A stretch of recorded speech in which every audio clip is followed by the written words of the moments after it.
markets, headlines, and breaking news 24 hours a day at Bloomberg.com, on Bloomberg Television, and the Bloomberg Business app. This is a Bloomberg Business Flash. It's 3:40 on Wall Street. We do check markets all day long here at Bloomberg. We have got the Dow, the S&P, NASDAQ all in the red right now, ahead of earnings coming up after the bell for both Amazon and Apple. Also ahead of the jobs report tomorrow morning, 8:30 a.m. Wall Street time. Lots going on, so let's head over to the first word breaking news desk for today's afternoon call. Here he is, Bill Maloney. And good afternoon, Charlie. U.S. stocks down in a choppy session today. The Dow is currently down 50 points. S&P dropped 10, and NASDAQ declines by 15. The U.S. 10-year yield at 4.19%. Gold is little change. Oil with a bid. And Bitcoin is higher by 0.3%. Of the main 11 S&P sectors, leaders were energy and consumer discretionary. Utilities and real estate were under pressure. And leaders to the upside in the Dow, Cisco and Nike, while Salesforce fell 2.2% and led to the downside. After earnings, DXC fell 31%, Expedia dropped 16%, and PayPal dropped by 12%. In other news, Bill Gross says he is overall bearish on the 10-year yield. And in deal news, Francisco Partners and STG are vying for Avid Technology.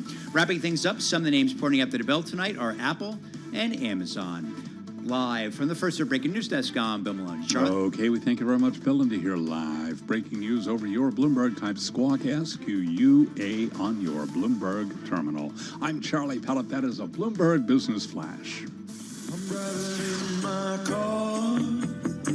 I turn on the radio. How about you let me drive? Oh, no. Who's gonna drive you home? Honey, please, I'll do the driving. Drive on. Excuse me, I want to drive. It's It's the question that drives us.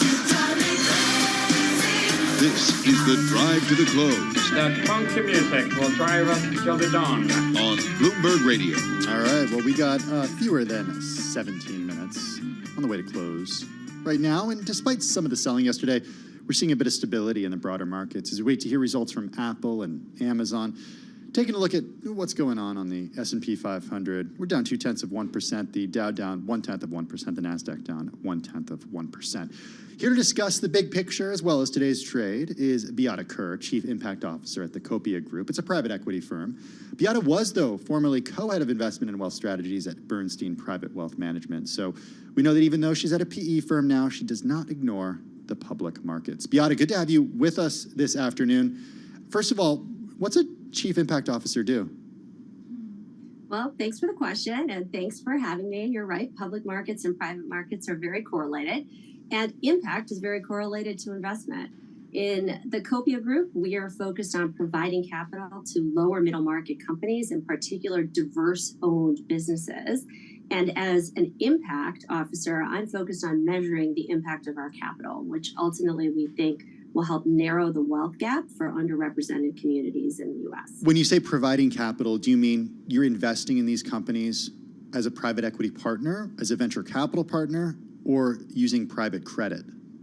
Well, it is the latter. It is private credit, and that is where we are squarely focused as a capital provider. And one of the great benefits of private credit is that it's non-dilutive capital. And we know equity in businesses is in fact the greatest asset to forming wealth in this country. So providing capital for growth that is not dilutive, gets the owner to retain their equity, yet accelerate growth, is really the vehicle of investment that we've chosen. So why does a company come to you instead of a bank for money? Well, first of all, the banks used to be 70% of the capital provider for lower middle market companies. At last count, post Silicon Valley, it is 10%. So we know post GFC, there was a huge retrenchment of banks from a regulatory perspective, and this year's events have only continued that trend. So frankly, the banks have been there for them for shorter term financing, accounts receivable, revolvers, but growth capital, acquisition capital with an average tenor of 4 to 5 years, private credit, organizations have really stepped up to be the primary providers for this really important segment of our economy. Can I ask you about private credit? Because I'm curious about what happens to our economy when private credit stops being able to kind of save us. Am I right to be worried about that? I think it's a great question. I think it's always great to worry about the next thing. I think what's interesting about private credit, it's actually been around for over 30 years. It's just been part of banking institutions. And I think the leading private credit lenders in today's market in many ways have been former bankers, if you will. So private credit capital has been around just in various functions and different types of organizations. And I think the other thing that's reassuring is that lately there is no evidence of private credit going away. In fact, it's really an exploding asset class from the positive sense in terms of many capital providers such as ourselves launching to really be there for those organizations. Yeah, and you mentioned kind of always wanting to look ahead to the next shoe to drop and the next negative thing that could be coming. It makes me think about the jobs report that we're going to be getting in tomorrow, likely to be positive as it has been. But what are you anticipating and what are you thinking that the market reaction could look like tomorrow? Well, at the Copia Group, I'm going to center my answer more around how that affects the lower middle market businesses that we're in particular focused on. And one of the key statistics I'll share is that, in fact, lower middle market businesses are the fastest growing segment of the middle market. And in fact, they've been hiring aggressively. So statistics show that these businesses continue to be revenue positive. And while wages are going up and they're managing margins, and that's an area of pressure, job growth is actually something that we see as a positive trend in the private markets. And as you know, in the broader public and private market picture, this economy has appeared to be very resilient. So I thought the Fitch downgrading this week was interesting timing because obviously jobs and wages have remained quite robust and the U.S. economy has not appeared to be struggling. So I would just add that broader perspective on recent macro events. Economists surveyed by Bloomberg are expecting the payrolls report to show, wow, look at that, 200,000 tomorrow. And last month's would be 209,000. By last month, I mean June, because we're doing July tomorrow. So beyond payrolls tomorrow, let's talk broader about the equity markets. And again, I know you're in private equity now, you're focused on private credit, but you do not ignore what's going on in the equity markets. We're up on the S&P 500 more than 15% so far this year, more than 17%, even with the pullback that we've seen this week. Are we in over our skis? Well, I'm not sure we're in over our skis. We might be at the beginning of a new bull market, frankly. There's a lot of robust nature to the economy. I think we should just watch valuations relative to earnings. As you know, earnings and multiples do tell the story of the equity markets. And I think you could see some pullback given how robust this rally has been.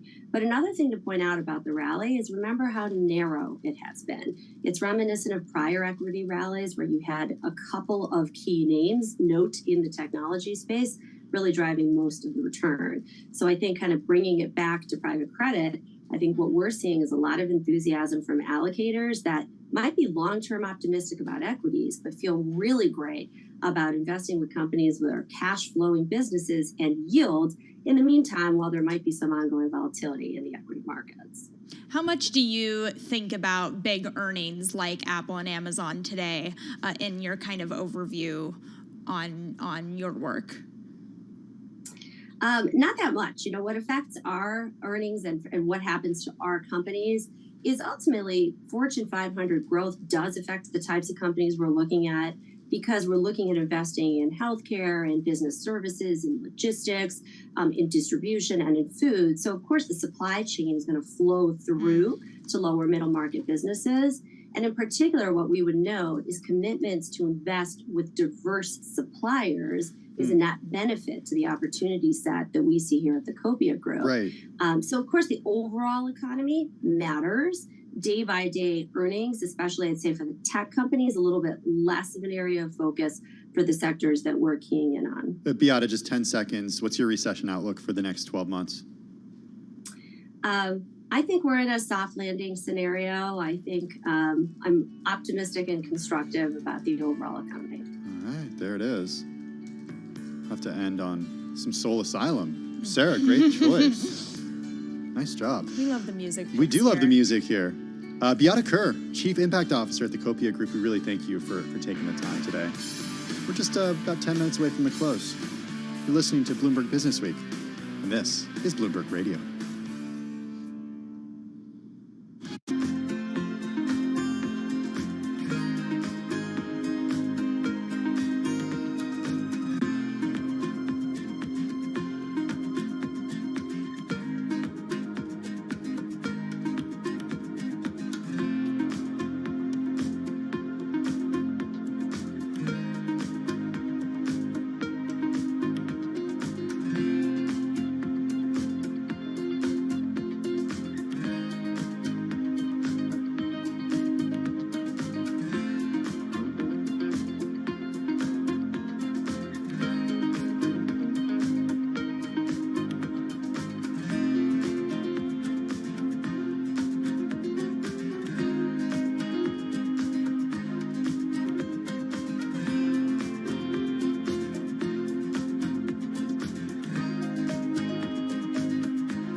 company news headlines on Bloomberg Radio. From Bloomberg World Headquarters, I'm Charlie Pellet. We are minutes away from the latest numbers out of both Amazon and Apple. Bloomberg's Ed Ludlow says Apple is looking at a very high bar. Technically, Apple's likely to report its third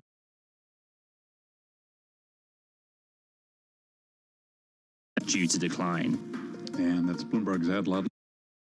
Apple shares ahead of the report, which is expected roughly 4:30 p.m. Wall Street time, lower now by about 0.6%. Also in focus, Amazon with the cloud, specifically Amazon Web Services under the microscope. Tom Forte is a technology analyst at D.A. Davidson. For Amazon specifically, they reported their slowest growth in AWS since it started in 2006 in the March quarter and indicated that it decelerated 5 points in April. So it went from 15.8 to 10.8. So the question is, did it go from 10.8 to 8 or something like that? I think it's going to be a tough quarter for cloud computing for Amazon. We've got you covered on both Amazon and Apple. Amazon shares right now ahead of the report, up by about 0.8%. Etsy shares are declining today after the online retailer reported second quarter results and gave an outlook that Citigroup said would not be enough to reassure investors about its growth prospects. Those are some of the company stories we're following for you at this hour. I'm Charlie Pellet. This is Bloomberg.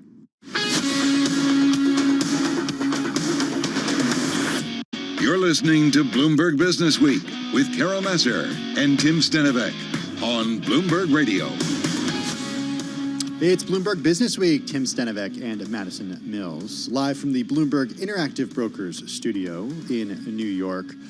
I told you that we'd keep everyone updated, Maddie, on what's going on with former President Trump. He's arrived at the federal courthouse in Washington for arraignment on charges that he conspired to obstruct the 2020 presidential election and interfere with the voting rights of millions of Americans. The arraignment's happening. He's expected to be arraigned this afternoon after he's processed by the U.S. Marshals Service. It's going to take his fingerprints and his personal information. He's not expected to have a mugshot taken because he's a recognizable person and many photographs already exist, a Marshals spokesperson said. Yeah, and we are getting reports that he is currently inside of that court after getting fingerprinted, like you said, Tim. We do know also that, as expected, Special Counsel Jack Smith is there for the arraignment. This is the second time that the two will be face-to-face once we get that confirmed, if they are, in fact, face-to-face with one another in that courtroom as previously expected. Again, this is the Special Counsel Jack Smith who is bringing these charges. And, Tim, just want to note that this is the third indictment against the former president. We also have the federal documents case that's expected to go to trial in May. And then we've got the New York State case involving hush money to porn star Stormy Daniels. That's coming up prior to that federal documents case. So when we talked to Kaylee about this on the show yesterday, she made the great point that while the former president is on the campaign trail, he's got a lot of court dates coming up as well. And just his schedule could impact his campaigning. Yeah, this is a guy who loves to hold rallies. He loves a crowd. He loves to travel around the country and rile people up. Yeah. So if he's in a courtroom, he's not doing that. We saw what happened during 2020 when the pandemic kept people from gathering at large events, and the way that it affected his campaign. We should note that the journey to his arraignment was chronicled on live TV this afternoon. We saw a line of dark vehicles leaving his Bedminster, New Jersey golf course. They headed to his private plane at Newark International Airport. Then his plane landed at Reagan National Airport in Washington, and his motorcade entered the nation's capital on his way to the court. We'll continue to bring you updates. We should note that the scene outside shows barricades and yellow tape around the perimeter of the courthouse. Several snowplows are lined up near the side of the building. Crowds formed outside showing the political divisions Americans have over President Trump. Well, don't go anywhere because our Beyond the Bell segment starts in just a minute. We're going to be joined by our Bloomberg TV for our cross-platform coverage on YouTube, Bloomberg Originals, and more. We take you to the bell and beyond.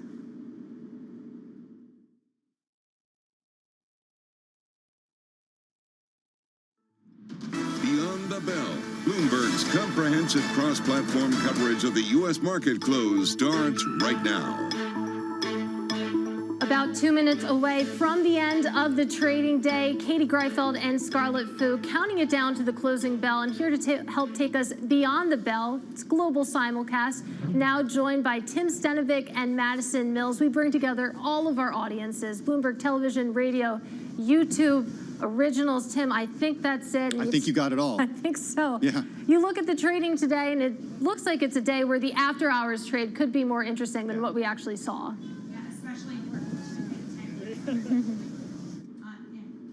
Apple. Sorry, guys. I don't know if I'm. Yeah, they're gonna. It's not you, Maddie. Don't worry. They're gonna take care of your mic. Oh, Maddie, we missed what you said. Okay, so yeah, guys, I was just saying that Amazon and Apple earnings coming up. We're going to be watching those closely. And Tim and I were talking with a guest earlier who mentioned that Apple is the one to watch when it comes to the consumer space, which we love to look at, especially when sussing out, Tim, the health of the economy. Yeah, this is a tough one, though, because Apple really appeals to the high-end consumer, not just here in the U.S., but around the world. Still, it gives a great read, Scarlett, on what's happening in China with the greater China area, because such a big portion of Apple's revenue across the board comes from China. But I also think, Amazon Web Services in the wake of what we saw from Microsoft last week is so important. And also, I know that everyone cares about AWS, but let's get a good old-fashioned read on what's going on with the consumer from just Amazon's retail division. Yeah, I know. It's hard to get excited about AWS, but it is the market leader, and it drives growth at Amazon. Of course, we are also looking at energy stocks being the star performers in today's market, right, because of oil prices and Saudi Arabia's announcement before the OPEC Plus meeting. And let's take a look at the major averages right now, because we are about to close, and you take a look at the S&P 500. Actually, sell-off accelerating a little bit in the seconds leading up there, going to close about 0.3% lower. You look at the NASDAQ composite, doing a little bit better, still down about 0.1%. Then you take a look at the Dow, down about 0.2%. Overall, Maddie, again, not that exciting. The real fireworks today are after the closing bell. Yeah, not that exciting. But having said that, I want to go through some of the gainers today. Love that I get to talk through some of the positive news stories here when it comes to the day's trade, particularly on a day like this. I want to start by talking about Wayfair, because they soared to a 15-month high. Actually, I do want to talk about Booking, because their earnings are coming in right now. Looks like their second quarter revenue hit $5.46 billion. That is above the estimate of $5.17 billion. Adjusted EBITDA also a beat, $1.78 billion, estimate of $1.47 billion. And also seeing second quarter gross bookings coming in better than expected as well, $39.69 billion. The estimate was $38.11 billion there. So looking like beats across the board there when it comes to Booking, Tim. Okay, well, I like to go to the press release and see what the commentary says, Scarlett. You know what? I'm going to let you go, Scar, because we got Amazon coming in. We got Amazon. This is the big one. Forget Booking. What's going on with Amazon? All right, Amazon, second quarter EPS, 65 cents a share. We're also looking at second quarter operating margin, 5.7%. Analysts were looking for 3.46%. So that is a big beat on the operating margin. When it comes to net sales overall, $134.4 billion. Analysts were looking for just over $131 billion. And of course, we've got to look at the AWS net sales. Amazon Web Services, $22.14 billion. Analysts were looking for $21.71 billion. So on all these different counts, it looks like Amazon's numbers are better than expected. And just to look forward to what Amazon is saying for this quarter, it sees revenue, net sales of anywhere from $138 to $143 billion, when analysts were looking for $138. So definitely on the high end, it is better than what was expected. And it's that guy that's ahead, lifting shares right now. You can see shares up about 7% right now. You take a look at the press release. Andy Jassy saying it was another strong quarter of progress for Amazon, continue to lower our cost to serve our fulfillment network while also providing those Prime customers with the fastest delivery speeds we've ever recorded. So taking a bit of a victory lap there, Tim. All right, well, we're going to keep an eye on Amazon, up 5% in the after hours. I want to get on over to Airbnb and check out what the company's doing in the after hours, because we're just getting the results in. Third quarter revenue forecast beat estimates. It's up 3% in the after hours. Third quarter revenue, Maddie, is seen as $3.3 billion to $3.4 billion. Estimates were for $3.22 billion, so a slight beat there. Nights and experiences booked came in below estimates at 115.1 million versus estimates of 117.8 million. I'm really going to be looking for the details of the consumer and what the consumer is doing, because we know from the airlines, from the hotels last week, the U.S. is really focused. The focus, the U.S. For the U.S. consumer, the global travel has been the focus. So and are people still like doing long-term stays to work from anywhere as they're getting called back to the office? That was a big part of Airbnb's narrative over the last 2 years. Yeah, it's such a great point, Tim, and it mirrors kind of what we had already anticipated. Again, getting those beats across the board when it comes to booking holdings. Also seeing Airbnb with a lot of beats as well. A similar story again with Marriott too. Hyatt really the only one mixed in the big week for travel earnings, Scar. Yeah, this is a good story for the travel stocks, which definitely were under pressure today with Spirit Airlines' latest results, and also the Host Hotels REIT was also a disappointment too. So we've seen a lot of pressure in those travel stocks. But I want to go back to Amazon for a moment here, because just looking at the different numbers, I don't see anywhere where it actually missed. If you look at the different business lines, it all looks pretty good, and that's why the stock continues to move higher in the after-hours trade. There was some concern given Microsoft and what it said about the cloud that perhaps Amazon would see something similar, but that doesn't appear to be playing out. There is some great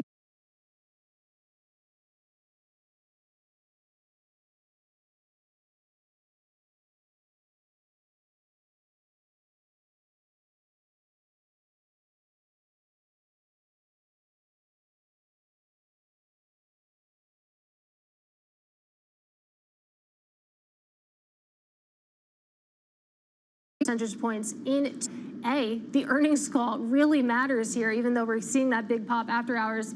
And B, that AWS, even though maybe it's a little bit boring to talk about, it is incredibly important here. Hey, don't say AWS is boring, Katie. I'm pretty sure that's the that's where Andy consensus Jassy, on who this I don't want to call him the new CEO anymore, but he took over from Jeff Bezos. That's where he came from. AWS is his baby.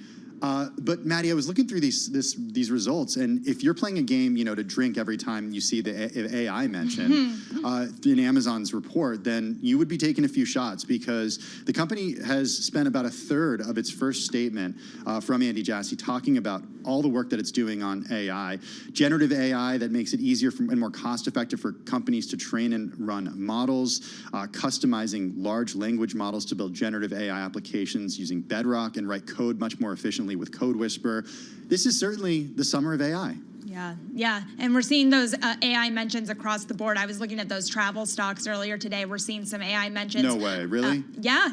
Okay. It's important, right? The travel industry recovery is here, and we know that we're seeing a lot of consumer spending on services, but we're also seeing more and more focus, not just on consumer spending, but also, Scarlett, on the AI space as well. Yeah, the AI mentions, I feel like last quarter, any kind of mention on AI was received positively, but this time around, you think about Amazon, is it an actual does it actually have direct exposure to AI, or is AI just something that makes its processes more efficient, and so it just kind of benefits indirectly? It has to spend money on it, and it will be able to wring out some costs, but it will have to spend on it. It's not making chips for AI the way NVIDIA is, so it's not really a directly exposed company. Yeah. I think that's a great point, because you think about what we're seeing, the AI stocks that are rallying, it's the chip makers, it's sort of the companies that are making the picks and shovels of AI. You're not seeing that as much in companies that would necessarily benefit. But we're talking about Amazon here. It's up 53% year to date. That was before today's close. So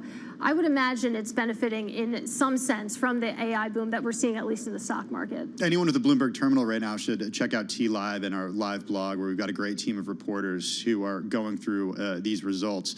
Spencer Soper writing that Amazon CEO Andy Jassy showing investors that he can boost sales and also keep a lid on costs at the same time. It's a good vindication of the cost-cutting measures he initiated last year. We know last year was a tough year, certainly, Maddie, for the company. Absolutely, and we're going to continue to monitor earnings for you as we are all anxiously anticipating those Apple earnings coming in. Again, on your terminal, if you want, you can go over to the Top Live blog and look at what Mark Gurman's take is on the Apple earnings that we're going to be getting hopefully any minute here, guys. But that's going to do it for our Beyond the Bell coverage. We'll be here again tomorrow, same time, same place.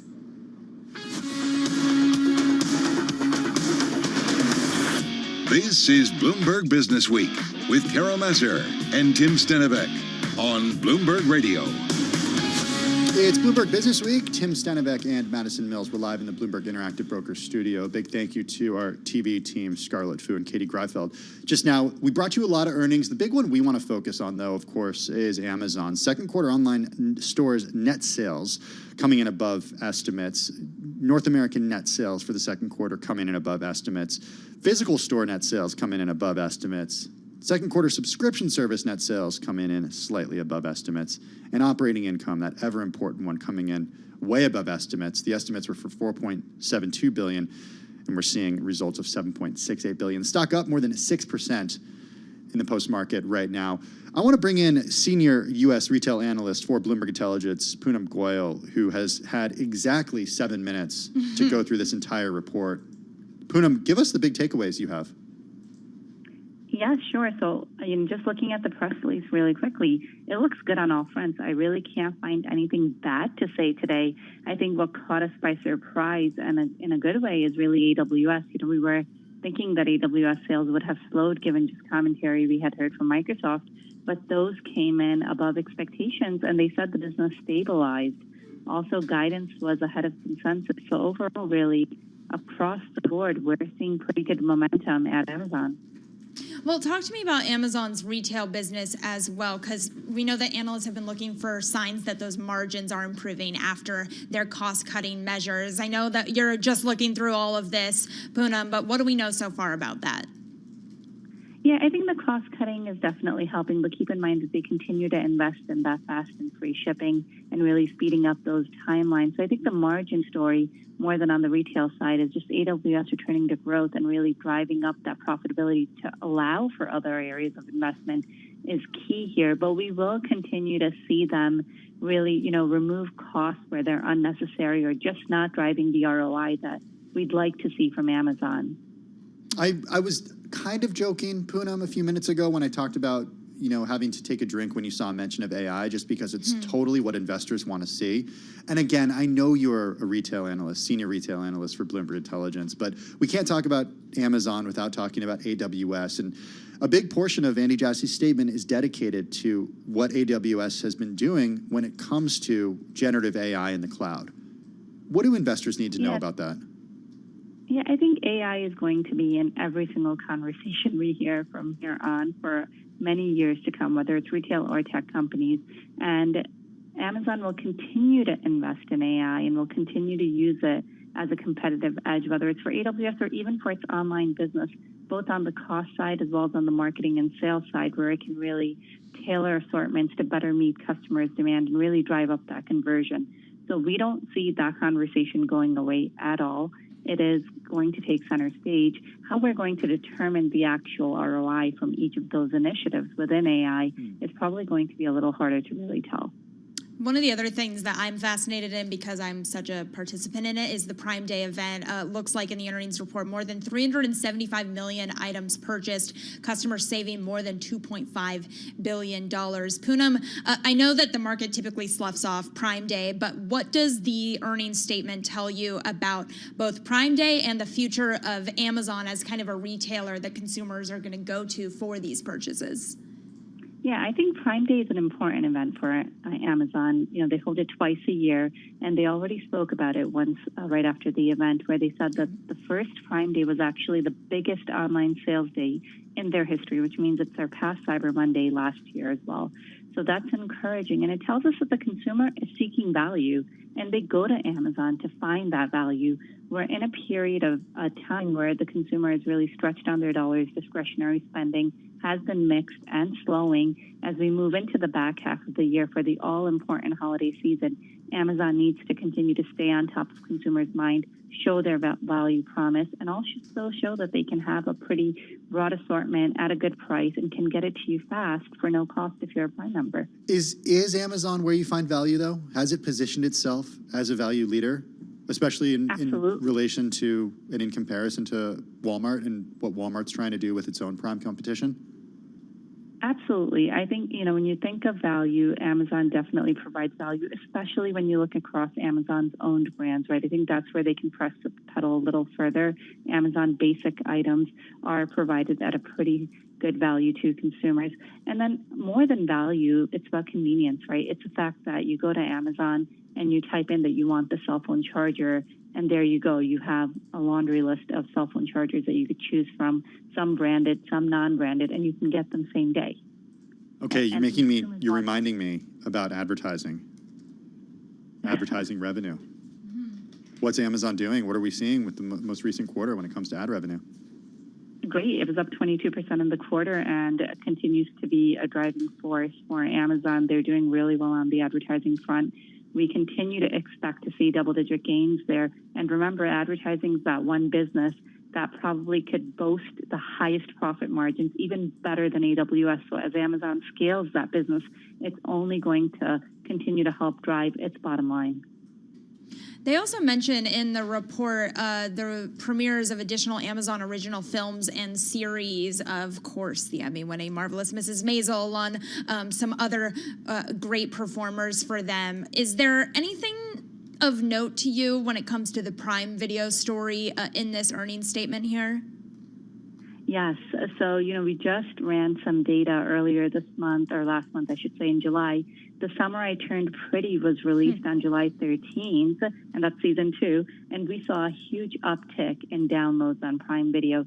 So content is king for Prime Video. The better the content that rolls out on Amazon, we think they'll definitely bring up interest in both getting new members onto Prime, as well as just keeping members that are on it still interested and really using the platform more and more in their daily lives.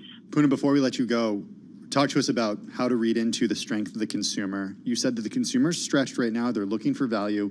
Where else can we look in Amazon's report to give us an idea for just how the American consumer, how the American economy is doing? Yeah, I think the consumer is stretched, but the consumer is making trade-offs. So you're going to see an area of retail where some consumers will choose Amazon and some will choose to move away from some of the other retailers where they don't really have value, nor are they differentiated, and nor can they provide convenience. So we're going to see a mixed bag of earnings. We just had Revolve report last night, and they were talking about the consumer being weaker, especially on the luxury end, which was interesting to hear. And then we've heard dollar stores and others talk about how the value consumer is stretched. So it's really about the consumer making trade-offs and going to the retailer that has exactly what they want to meet their needs. And Amazon fits that bucket, is what they just proved. Bloomberg Intelligence Senior U.S. Retail Analyst Poonam Goyal. Carol's not here, Poonam, so I have to ask you, what's the question that she always asks, okay, before you go? What's the note that you're going to write tonight and publish tomorrow? What's the title going to be? Let's see what they say about AWS orders. We'll wait to hear from that on the call. All right, we'll give you some more time. We'll let you get back to work, Poonam. Really appreciate you taking the time. In the after hours, Amazon, after reporting earnings, up more than 6.2% right now. We got a beat across the board. Second quarter operating income coming in way above estimates, $7.68 billion versus estimates of $4.72 billion.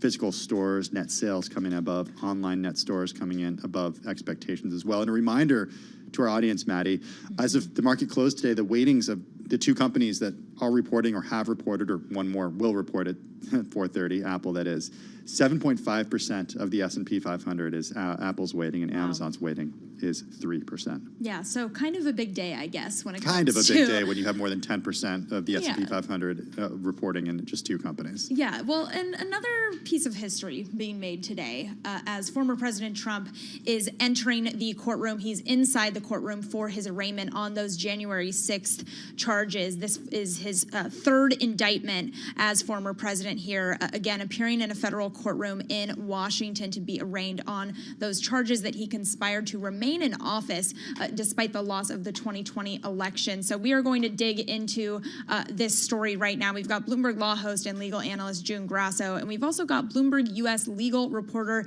David Vareikis. I hope I said that correctly, David. Vareikis. Thank you so much. Okay, on the latest with the Trump indictment and that arraignment today.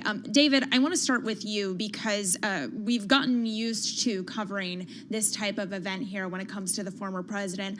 What is significant about today? What is different for you? What are you watching? Well, this is what's known as an initial appearance in an arraignment where Trump will be formally notified of the charges, and he's expected to enter a not guilty plea. The judge will also set bail terms, and it's expected that he would be released until his trial. We don't have a trial date yet. It's possible the judge would set a trial date, but probably not. This is a magistrate judge, and it's the district judge who would probably set the trial date and a schedule for pretrial hearings and motions. David, I want to stick with you for one more, and then we'll bring in June. But, when Maddie was alluding to this, with President Trump appearing before court, this is the third indictment. And I think there's a risk that people sort of think to themselves, okay, well, this is now normal. This is not normal. This is not normal in U.S. history. Right now, we're seeing a 4-count indictment that accuses President Trump of conspiring to defraud the U.S. by interfering with the counting of votes in 2020, conspiring to obstruct Congress's certification of the election results, and conspiring against the right to vote. I mean, these are some of these things that were in the indictment go back to the wake of the Civil Rights Act with voting. This is an extraordinary moment in our nation's history. The Justice Department has accused him essentially of an assault on democracy. And, Trump and his supporters say that he had a free speech right to say what he said at the time, and that the prosecutors will not be able to show that he had criminal intent here. It's going to be a tremendous legal battle, and it's also going to be extraordinary over the next few months because of the need to set proper schedules between the 3 trials. And there's also the possibility of a 4th indictment. This is Georgia, right? In Georgia, in Atlanta. So we've never seen anything like this in our history, and all of this is bookending Trump's 3rd run for the White House.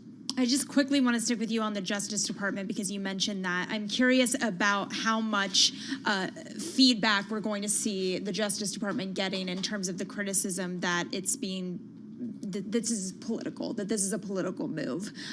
How much do you anticipate that commentary coming to the Justice Department? I expect there's going to be a sustained political attack from the Republican Party, from Trump allies, from conservative media. And I also expect it's likely that the Justice Department won't respond except in court. And so while Trump can make a great deal of comments on social media and live, the Justice Department is greatly constrained in what they can say. I want to bring in June Grasso. She is the Bloomberg law host and legal analyst here at Bloomberg. June, every time in the last 48 hours that we've gone by your desk, you've been reading this indictment. I don't know how many times you've read it at this point. 3 times, okay. So it's about 45 pages. Give us your takeaways as you've spent so much time in it and really the gravity of it. Well, it's hard to overestimate the gravity of this, and this is an alleged attack on American democracy. And what strikes me is the relentlessness with which former President Trump is alleged to have acted in this matter. He was told over and over again, and it's really set out carefully in this indictment.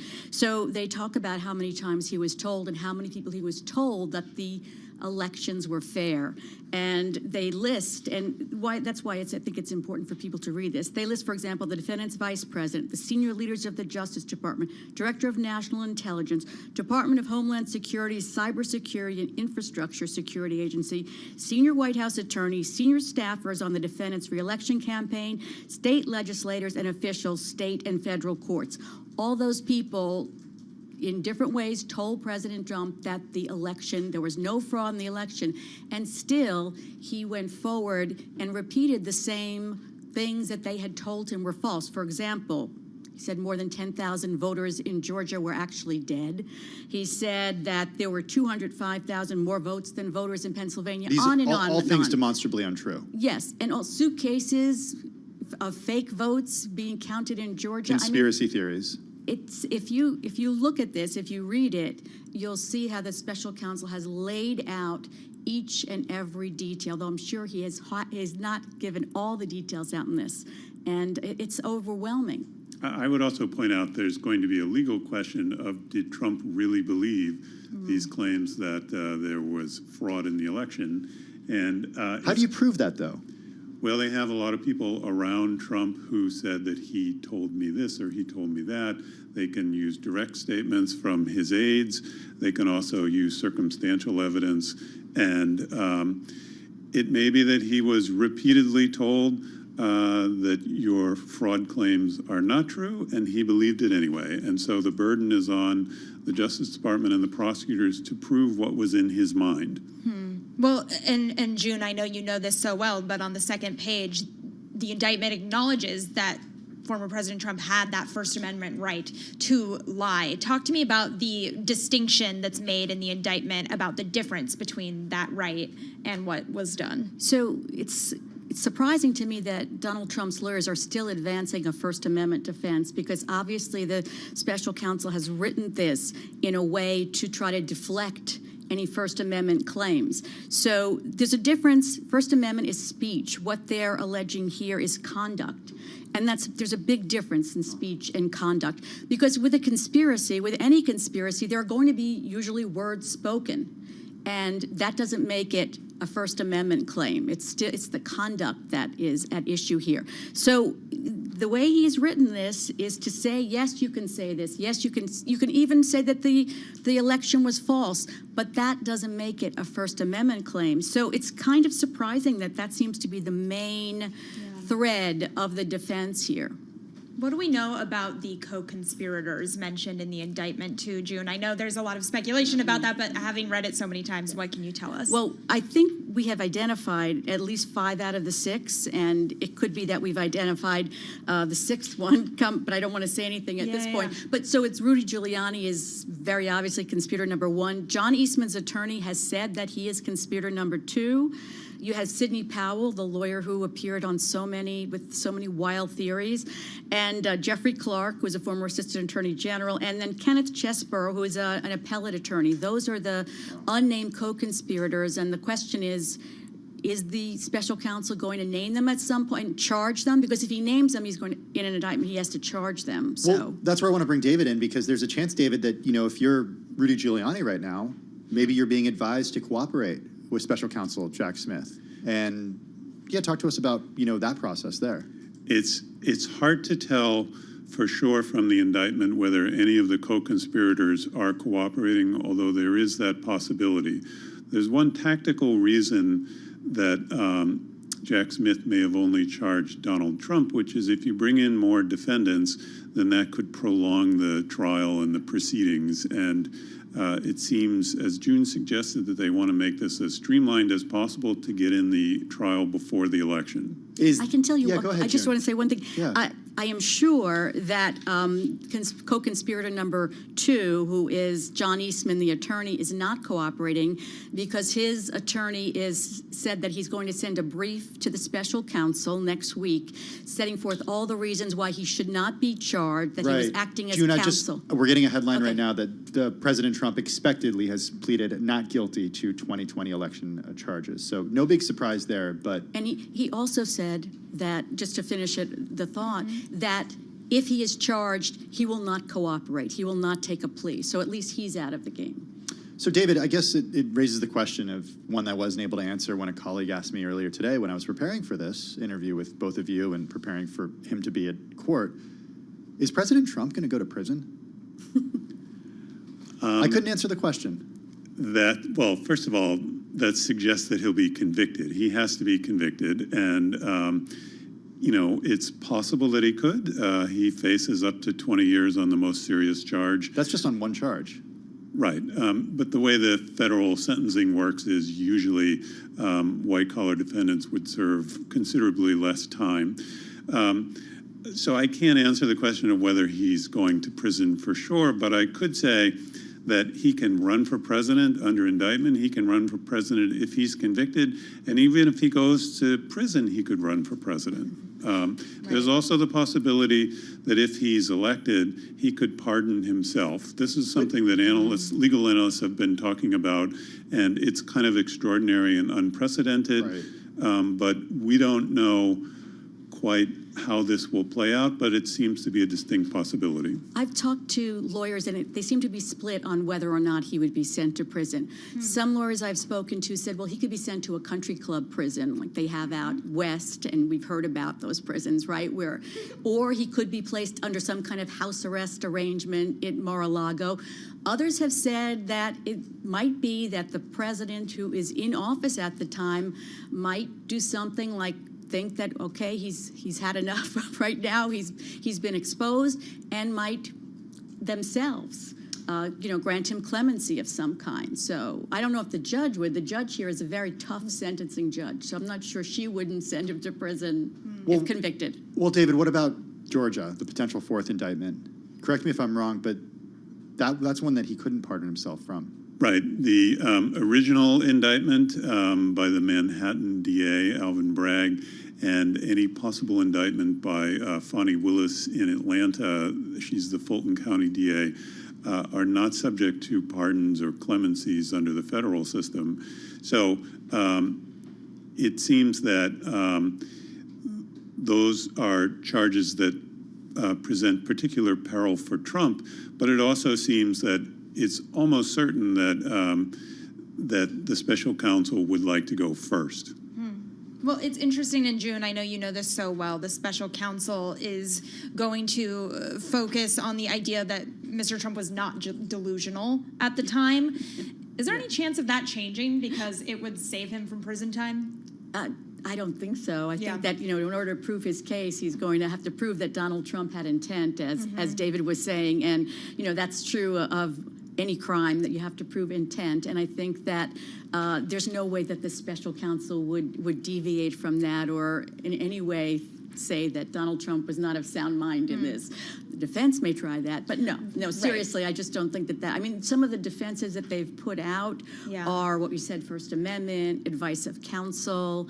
There are different ways that they'll approach it. They also have sort of, as Donald Trump has said over and over and over again from years and years, that it's a witch hunt and that he's being prosecuted, that there's a, favoritism in the prosecution. So that may be another one, but he is of sound mind. And then timeline, I feel like, is the next big important question, because we do want to know whether or not there's a chance that he could be back in the Oval Office by the time that this case is decided. What do we know about the timeline? Well, I'll give you a live update. Trump has pleaded not guilty in federal court in D.C. The judge is releasing him without bail, and he's agreeing to various conditions of release. But there is no trial set yet in this case. The Manhattan DA's case is scheduled for March, and the Mar-a-Lago documents case is scheduled for May. The New York Attorney General's suit is going in October, and then Jean Carroll in January. Sorry, guys, we're going to wrap because we got to break the Apple earnings, but June, we're going to have you back in a bit. I do want to thank both of you. That's June Grasso. She is Bloomberg Law host and legal analyst, and also, of course, Bloomberg U.S. legal reporter David Voriakis on the latest with the Trump indictment and on his arraignment today. Thank you both so much. Really appreciate it. We got headlines coming in. Very hot right now. Third quarter iPhone revenue comes in just below estimates, $39.67 billion versus estimates of $39.8 billion. We should note Apple third quarter revenue did come in above estimates overall, though, for $81.8 billion. Estimates were for $81.55 billion. Stock jumping around in the after hours right now. We should note that Apple maintains a quarterly dividend at 24 cents a share. The company's revenue did meet estimates, though I would say it came in slightly short. In the after hours right now, we're seeing shares of Apple bounce around a little bit. They're up about 1% in the after hours right now, but I got to tell you, Maddie, they've been up in the after hours since Amazon reported at about 401. Yeah, and that operating cash flow was critical to watch in terms of analyst notes there, coming in at $26 billion, as you said, the estimate of $22 billion, so $22.9 billion, I should say. So seeing a lot of beats there when it comes to the Apple story, but as you mentioned, a couple of misses there as well. So one area of strength, though, when analysts thought this was third quarter services revenue. This is an area that is really high margin.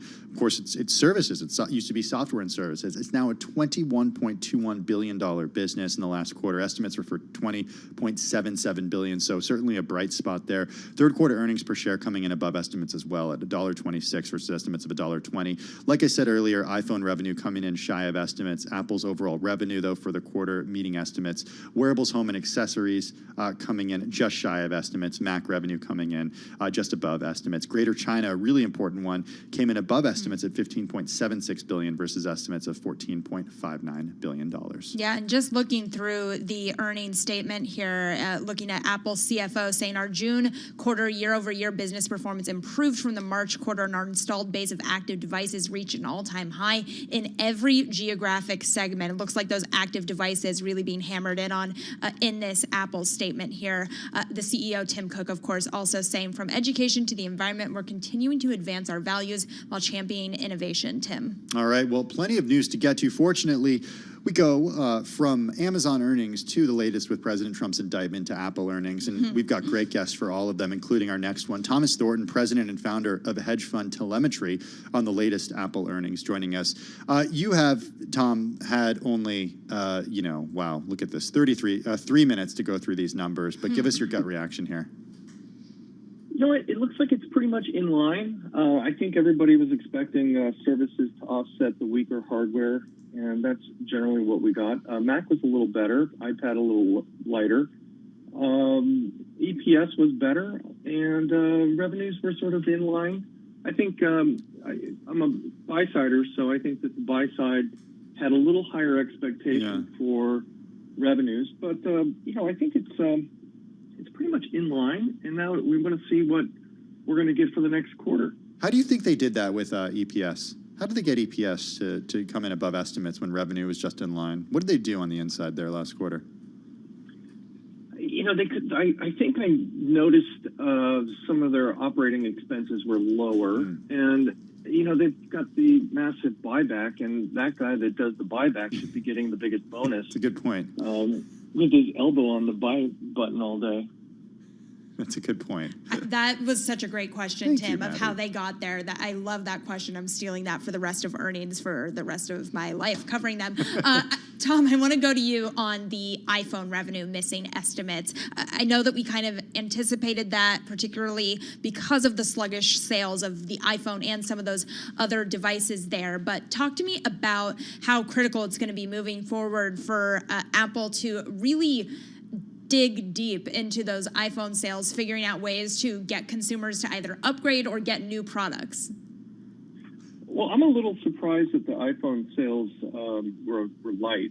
They were expected to be up 1% year over year, which isn't so great, but it's light. And now they have the iPhone 15 that it's coming out. I don't think it's necessarily going to be a big event from a new feature standpoint. It's going to look pretty much the same, a little better camera. And, the one reason I thought that they would have a little bit better iPhone sales was that they cleared out a lot of inventory in June, and in China especially.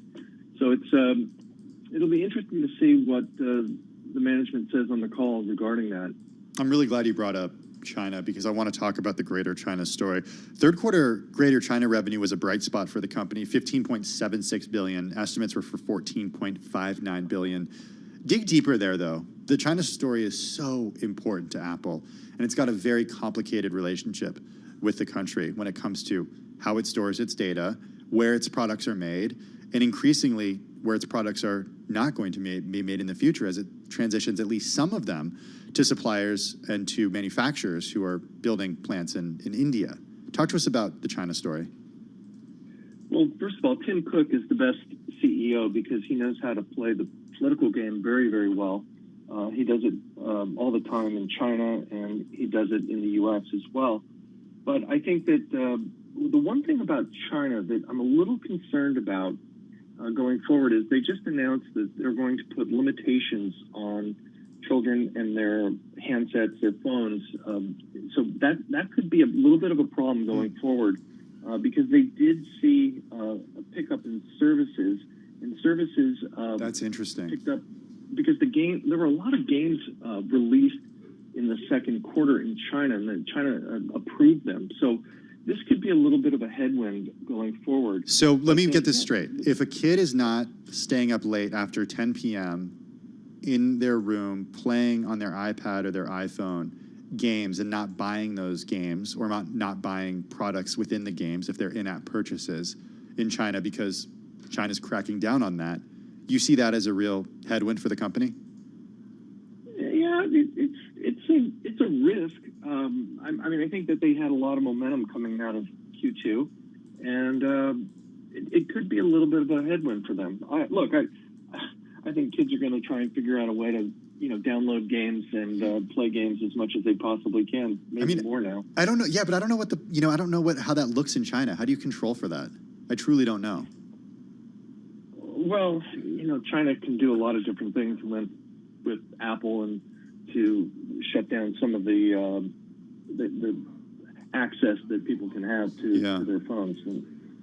Well, I just want to, for context, Maddie, I just want to repeat sort of how important of a segment Greater China is as a reportable segment. In the most recent quarter, the 3 months that ended July 1st, 2023, it was the third biggest reportable net sales by reportable segment, coming after Europe with $20 billion, in the Americas with $35.3 billion. Greater China coming in, Maddie, at $15.758 billion. Yeah, and it's just interesting. I mean, looking at the headline here, it kind of says it all from Mark Gurman. Apple meeting estimates after services help offset that hardware slump. I wonder how the China story plays into that from your perspective, Tom. Is there a world in which that hardware slump is saved because of the China story for Apple? Well, there were a couple sell-side notes that I read that said that we had a big iPhone sell-through in June. It was a big month. A lot of inventory cleared, but they saw some China deceleration in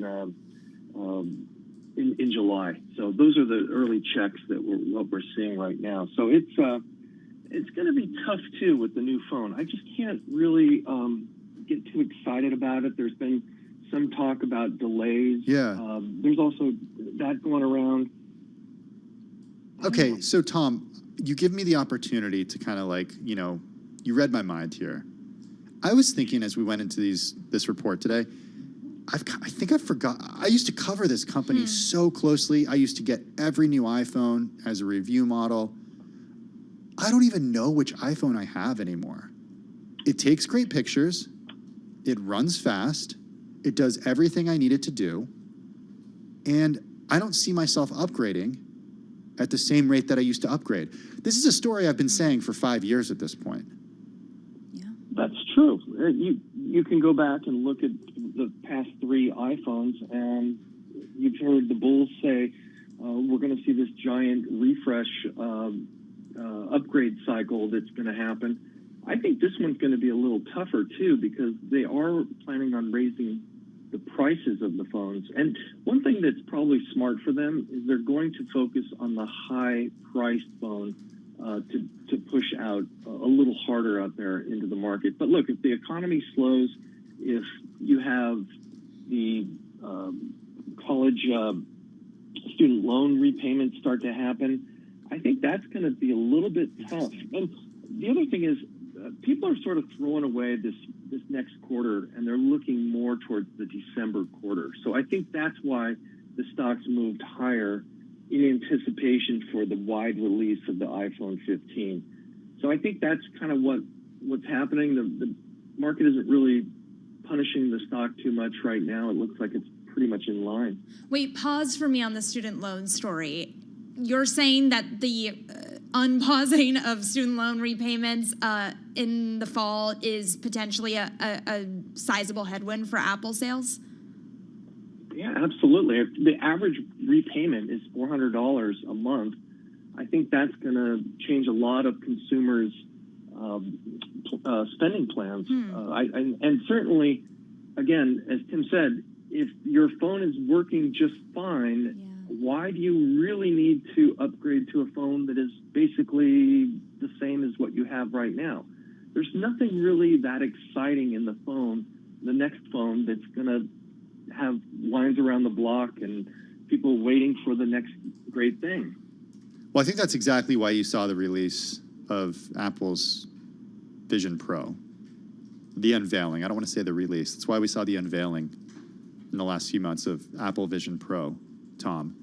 Because that is where Apple sees a growth area. It's just so different than anything Apple has ever released in the past, not just because of price, not just because of product category, but because of availability and how they're not making it available to so many people.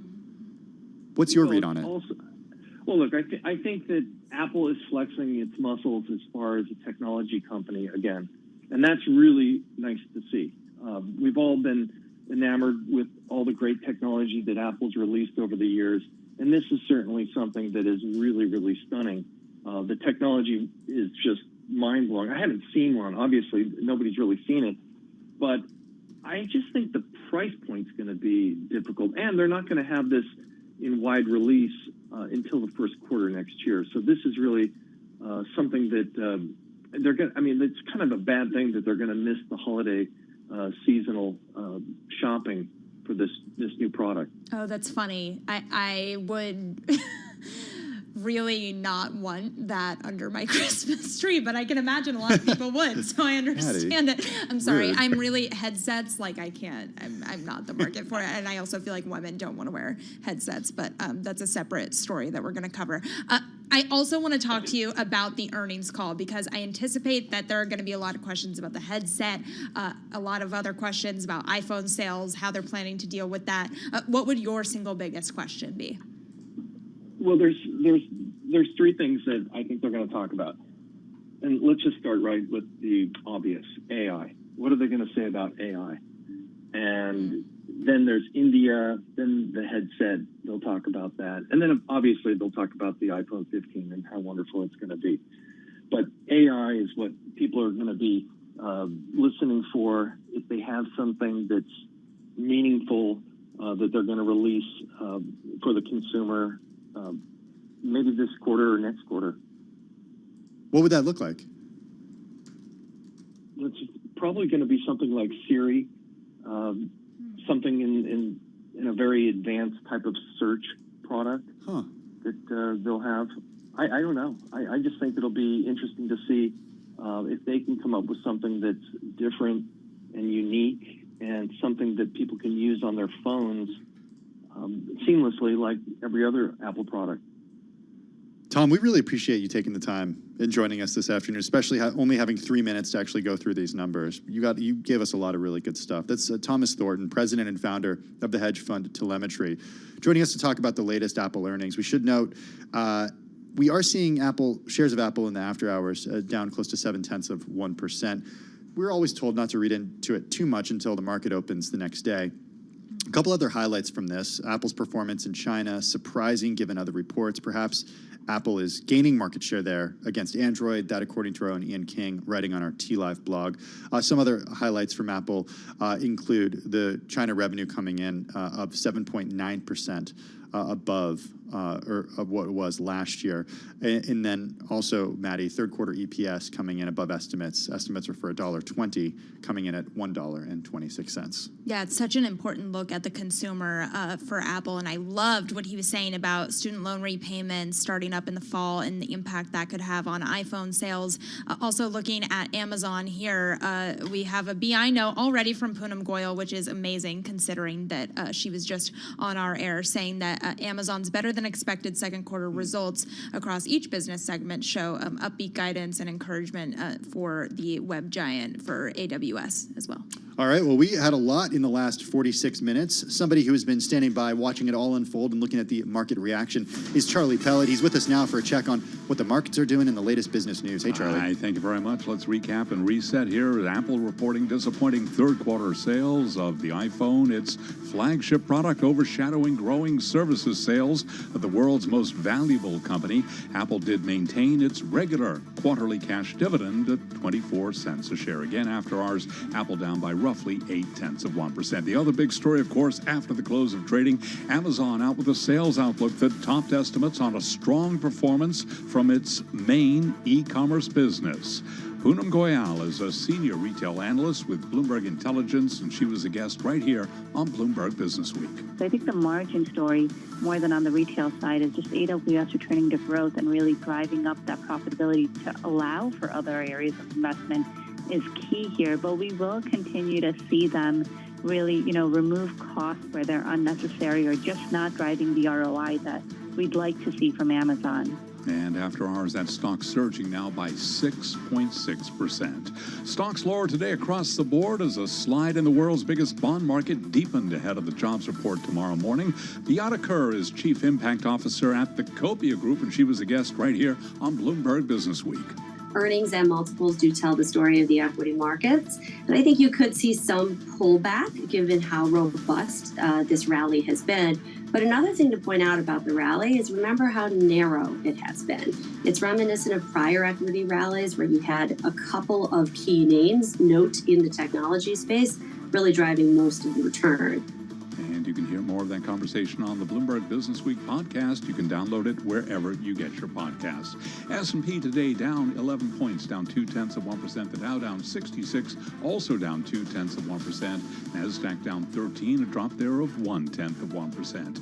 10-year yield 4.17% with a 2-year yielding 4.88%. Spot gold little changed at $19.3427 the ounce, and West Texas Intermediate crude up 2.9%, 81.76 a barrel. I'm Charlie Pellet. That is a Bloomberg Business Flash. All right. Thank you so much, Charlie. We're going to go back to D.C. here because former President Trump is expected to leave the courthouse soon. The hearing has wrapped up, and we're getting some reports in about potential next steps when it comes to trial dates. So we're going to jump right into it with our guests here. We've got Bloomberg law host and legal analyst June Grasso. We've also got a fantastic guest to talk about this, Robert Mintz. He is a former federal prosecutor and partner at McCarter and English to talk with us about this as well. June, I want to household name to you, June? I feel like you guys know each other. Yes, he is. Okay. I have been, I've known him for decades, Bob. I don't know, or years and years and years. As soon as Maddie introduced you, Robert, she said, Bobby. So. I mean, you two should just talk. Like, just go. Tim and I don't need to be here. Go ahead, Maddie. I jumped on you there. No, June, jump in. No, what I wanted to say and get Bob's opinion on this. So the magistrate judge who told Trump that she's consulted with the trial judge has set August 28th as the next hearing date in Judge Chutkan's court, and also in 7 days wants briefings about how long the case is going to take. So does that indicate to you that they're going to try to move this quickly? I think they will try to move it quickly. I think the judge here wants to get her hands around the issues in this case as soon as possible. She wants to put the defense on the record as to what they think they're going to need in terms of timing to be ready to go to trial. I'm sure the prosecution is going to say they'll be ready to go as quickly as possible, as quickly as they can get a trial date from the judge. So it's really going to be up to the defense to try to explain what time they need. They're going to want discovery, obviously, from the prosecution. The extent of that discovery is going to drive the timing of this trial, how many documents, what kind of discovery are we talking about? Unlike the Mar-a-Lago case, where there were all kinds of issues about national security because of the nature of that case, we really don't have that here so much, if we have it at all. And so this case could be fairly streamlined, and I do think that this judge is going to try to move this case along as quickly as she can. Well, as you mentioned, though, Trump's lawyers will do whatever they can to delay it. Robert, as a former federal prosecutor here, what do you anticipate that they could do that would be effective in their efforts to delay the trial? Well, I think they're going to tell the judge they need a certain amount of time to absorb all the information. Again, I think it will depend on the volume of discovery that prosecutors are going to provide to them. We just don't really know what that is at this point, but there could be literally hundreds of interviews. Those may or may not be memorialized in grand jury testimony, for example. They could be memorialized in what's called a 302, which is an FBI memorandum that memorializes the interview. All that stuff has to be provided to the defense, and the defense does have to have a reasonable amount of time to absorb that information to prepare for trial. And the judge will be sensitive to that. I mean, she's going to want to move this case along, but she also is going to be very aware that the defense does have to have a reasonable amount of time to get ready here, because if she moves too quickly, that creates some kind of an issue. Even if there's a trial, even if there's a conviction, it could be overturned on appeal if the defense can say, we were just simply not ready to defend this case. So we're going to have to see what the discovery looks like. That will ultimately drive the scheduling here. Excuse me, I got to turn my microphone on. If you're watching us on YouTube, you can see on the right side of the screen, President Trump has left court after pleading not guilty. He's now making his way to Reagan National Airport to board his jet. June, I want to know about timing here. And we did just hear from Robert about, the delicate balance that the judge has to sort of walk to make certain that the defense has enough time to prepare, but also that it's not something that's delayed. Well, especially there are political implications here too. Absolutely. He's going to be campaigning. And, one of the dates that they set was that they were considering was near one of the debates, which he said he hasn't going to be in. And a lot of these hearings, the defendant doesn't have to be there for the hearings themselves. But I think what's really interesting, and I mentioned this before, is that DA Alvin Bragg, who has a firm trial date of March 25th of next year, has said that in the interest of justice, he would consider, moving that trial date. And let's all face it, this case is considered the most important of the cases because of what allegedly happened here.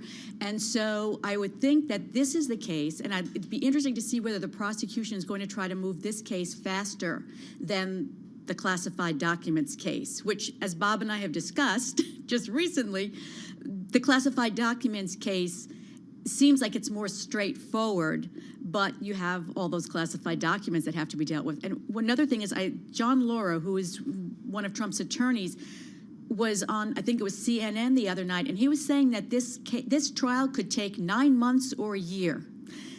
Bob, obviously, that seems a little bit long.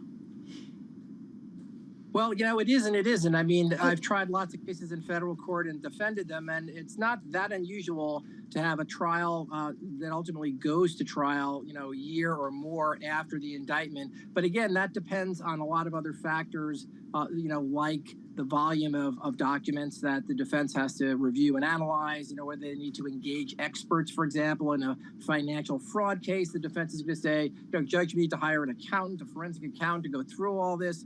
Then you've got issues about scheduling with the lawyers, other schedules, and then of course you have the judge's schedule. But this is a case that is so important that clearly the judge is going to clear her schedule to try this as soon as possible, and I think she's going to expect the same from the defense lawyers. She's not going to say, well, we're going to bump this trial because the defense lawyer's got a conflict with some other trial. Laura was saying that the trial itself could take 9 months to a year, the trial. Right. Not getting to trial. I mean, do you think that's an overestimate?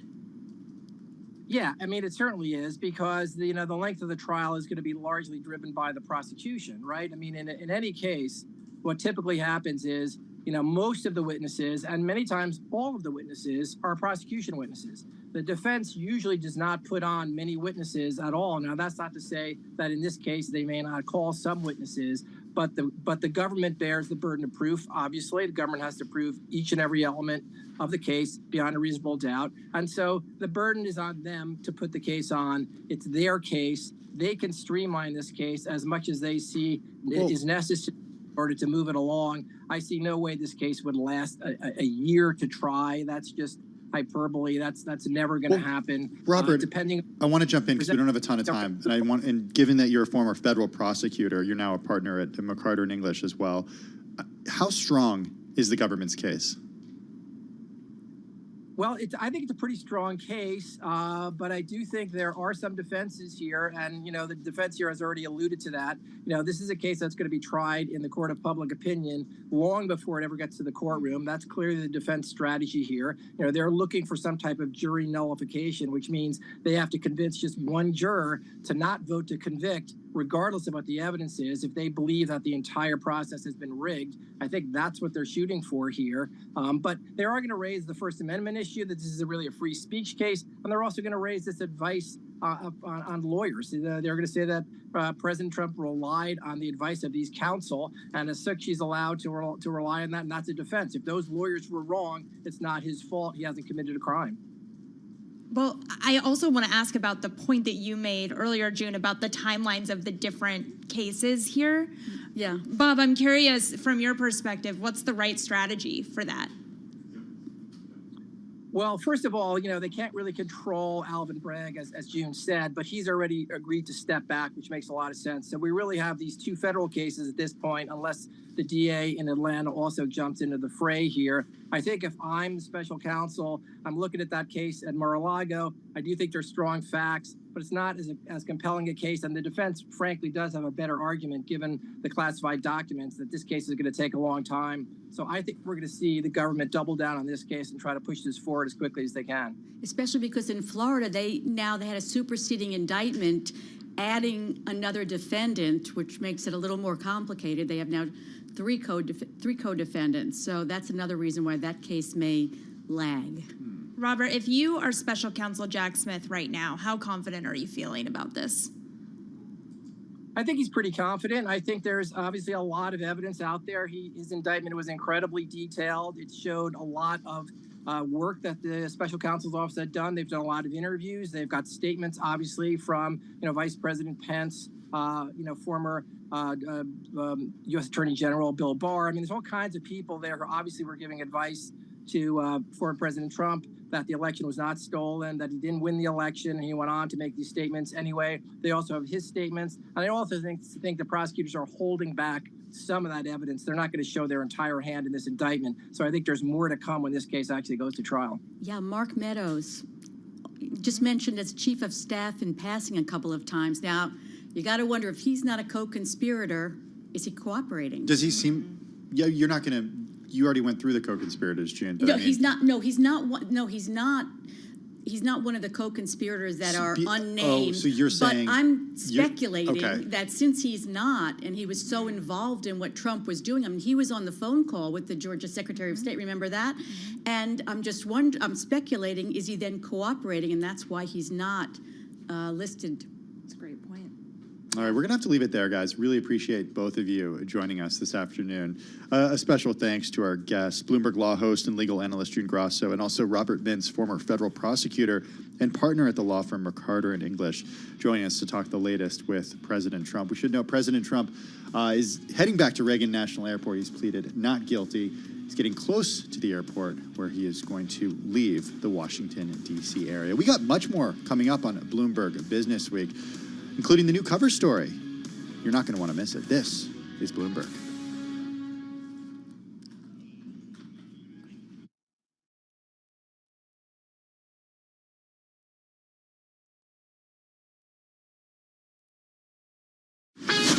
This is Bloomberg Business Week. Insight from the reporters and editors who bring you America's most trusted business magazine. Plus, global business, finance, and tech news as it happens. Bloomberg Business Week with Carol Masser.